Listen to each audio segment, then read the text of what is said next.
Hi everyone, welcome to Go Local Live this Tuesday afternoon here in downtown Providence.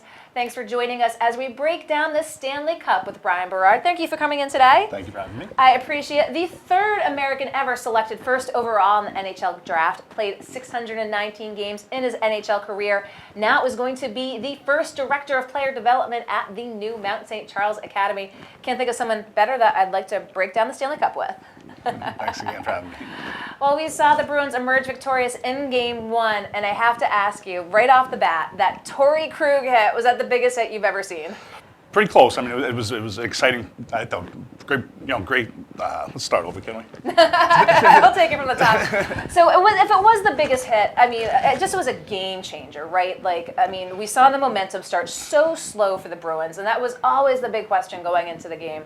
Was that 10-day off period really going to amount to a little bit of rust? Do you think there was rust? I definitely thought there was rust. Usually that happens, especially during the playoffs when you have some time off like that. You start to feel the bumps and bruises, and it can hurt a little bit. So, for those guys to start slow, but obviously second and third period, I thought they played really well. Came out like gangbusters. I mean, even getting ready for that game and having the scrimmage, a scrimmage just cannot stand in for the real thing.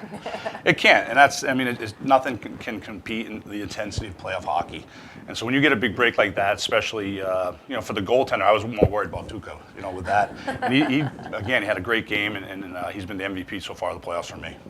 So let's talk a little bit. I mean, that rust at the beginning, saw so many penalties with the Bruins at the outset, and then of course going into the second and third period, Bruins just outshooting the Blues. I mean, do we expect a different start to Game 2 than what we saw from Game 1 from the Bruins? I would think so. I think Bruins are going to come out now. I think the rust will be off. I think they're right in the finals mode, and it showed. I mean, they really shut down the Blues, I thought, in the second and third period, especially in the neutral zone we saw. They really didn't give the Blues much, so I expect the same thing in Game 2.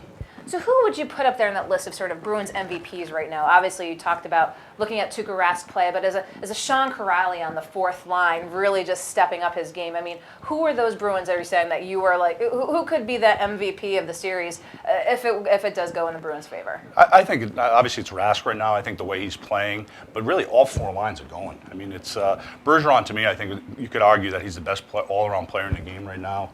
Obviously, Marchand's playing great. Those guys are 1 and 2. They just really have it all this playoffs. I mean, all four lines are going. Their power play, their penalty killing. They're really impressive to watch right now. So we had the opportunity to catch up with former classmate, former schoolmate Brian Berard, who said that obviously the big things to look for were the Blues' physicality and the Bruins' speed. Do you think that was evident in Game 1? But of course, again, that Krug hit, I mean, I think it just took any of that physicality of the Blues to say, hey, the Bruins are here to fight too. It's just the Krug play just really lit a spark, I think, for the Bruins. I actually thought it'd be a penalty call for both in front of the net, a little rough and penalty. But Krug's been playing great too. He's a little spark plug for that team. I mean, obviously playing Char for 5, 6, 7 game schedule, he can be tough, and he's really physical out there. So again, I think the Bruins look good. To be honest with you, and I'm rooting for the Bruins. I really thought the Blues would my pick was Blues in 6 games, to be honest with you. But now I think the Bruins will win in 5. Okay, first it was the Blues in 6, the Bruins in 5. One of those X factors that Bryan Berard did point out, of course, was the Blues keeper as well, being a rookie. What do you think it means to be a rookie playing in the Stanley Cup final? That's what, unfortunately I never got a chance to play in the final. I made the Eastern Conference final 1 year, but Bush brought that up to me, and I thought it was interesting. He said, he was there obviously playing the finals, and it's a different media. I think there's in the conference finals, a little more pressure on you. He did play pretty solid last night, but for a rookie goaltender, it's a lot to ask for. Okay, so all eyes on Game 2. I mean, what can we expect? Again, it looked like the Bruins had that momentum in 2 and 3. I mean, do we expect that out of the gate? Because we've seen it throughout the season as well. We seem to see some hot Bruins, and sometimes we see some cooler than cool ones. I mean, do you have to be on your game clearly every game of the Stanley Cup? You have to. I think right now their confidence is at an all-time high, and that's huge, especially in the playoffs. So I expect the same thing. I mean, their power play is going pretty good. Their penalties, Benny Killen's doing great. So just to keep doing what they're doing. St. Louis does. They're 6D. They're big. They're strong. I think you just got to keep battling with them, keep hitting, and just keep putting pucks on net. Okay, speaking of giving that sort of insight and advice, as the first director of player development at the Mount St. Charles Academy, talk with us a little bit about that Mount tradition and now moving forward in that sort of new era of high school sports, high school preparedness, how this academy is going to fit in that Mount St. Charles fold and prepare players for the NHL. I think for one, I think we're opening a lot of eyes here in Rhode Island. Rhode Island hockey hasn't seen this much talent in a long time. Obviously, it's different than high school. They're going to be playing a full season, so it's a basically 55 to 60 game schedule. We'll be traveling quite a bit. The kids are from all over. We have kids coming in from Quebec, even from North Carolina. We have a couple players coming in, so it's going to be some really good hockey. I think once we get the kids on the ice, I think hopefully we can draw some fans because it's going to be fun to watch.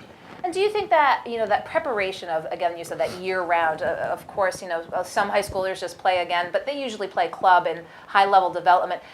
Do you think that sort of prepares that player to say, hey, here's what you're looking at in college and possibly the NHL? So you're going to figure out pretty soon if this is the life that you're looking to pursue.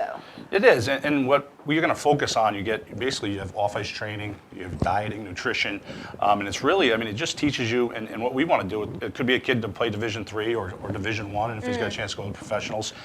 So we're going to, you cater to each kid, and you try to just get the best out of them, and hopefully we can get kids, scholarships, and then we'll go from there. So are we going to see you in the not too distant future breaking down the Mount Academy team and who to look at as potential stars on the horizon? We will. I'm going to be I'll be running practice on Wednesdays. The skills coach coming in, and I'm looking forward to working with the kids again. I've been kind of out of hockey for a while, so I'm looking forward and working with the kids and having some fun. Okay, so you heard it here. Bryan Berard thought maybe the Blues in 6, now going with the Bruins in 5 after the Bruins 4-2 victory last night. And again, that monster Torrey Krug hit. What does it feel like to make a hit, to take a hit like that? We see it on the screen. But poof, you could almost feel it like, watching through the screen. Yeah, again, he knows what he has to do to try to get his teammates going. And again, with a little bit of rust, having that big break, I think that, again, lit a fire for those bees and showed up with a big 4-2 victory. Who cares about the helmet when you've got players down the ice to go flying at full speed? If you haven't seen the video, of course, it's all over the internet. Any other insights you want to talk about before we go to Game 2 in the Stanley Cup? No, I'm just looking forward to watching the game. Okay, I think most hockey fans are here, especially in New England. Boston, I believe, just ranked the top hockey city in the U.S. for obvious reasons. Well, Bryan Berard, again, I appreciate you taking the time to come in here on live, break down hockey for us at the Stanley Cup level. Look forward to talking with you about Mount St. Charles moving forward. Thank you for having me. And thank you for watching. We're going to be back here at 4 o'clock talking some news and politics at the local and national level on Go Local Live. So we'll see you at 4. I'm Go Local News editor Kate Nagel.